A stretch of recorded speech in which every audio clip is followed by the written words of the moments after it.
Hi, a film I watched last night, which I've been looking forward to seeing for some time, was Ben Wheatley's In the Earth.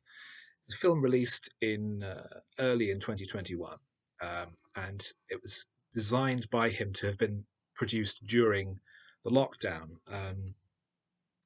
It's a film with a very small cast, filmed in an isolated location, and clearly done on quite a tight budget, although a fair amount of post-production material. It's set during a pandemic of some sort, the nature of which is never properly described. But it follows a research scientist named Martin who is traveling into a remote forest to contact a scientist who's been out of communication for some weeks, apparently investigating how to increase crop yields. He ventures into the forest accompanied by a forester, and they gradually, as they move deeper and deeper into the forest, discover strange goings on, a mysterious man who has odd designs on them, and stories of a mysterious ancient force lurking in the soil of the forest itself.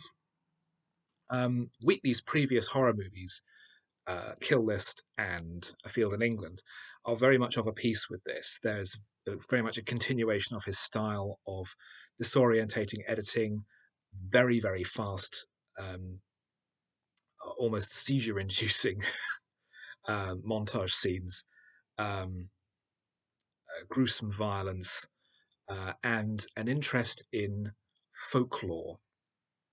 It almost leans back to a kind of folk horror that, as with Kill List being about pagan worship, A Field in England being about a sorcerer, this film too is about the legacy of a sorcerer stretching forward to the present day. Um, it's impressive how the film was able to be made under such stringent circumstances. The film only has six main credited actors, two of whom only appear in the first 10 minutes.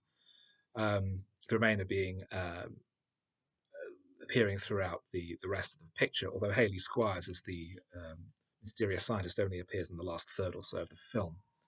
But the film has ideas about fungal networks that sort of stretch across the entire country and might be some kind of intelligence, whether that's mystical or some kind of earth-based alien creature, alien to human life, is left vague.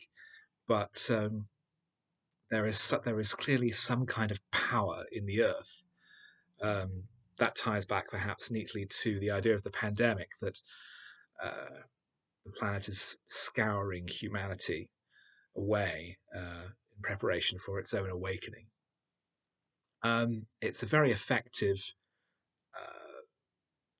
atmospheric, moody film, clearly made on limited resources, but very engaging, very tense, and I would probably recommend it rather highly.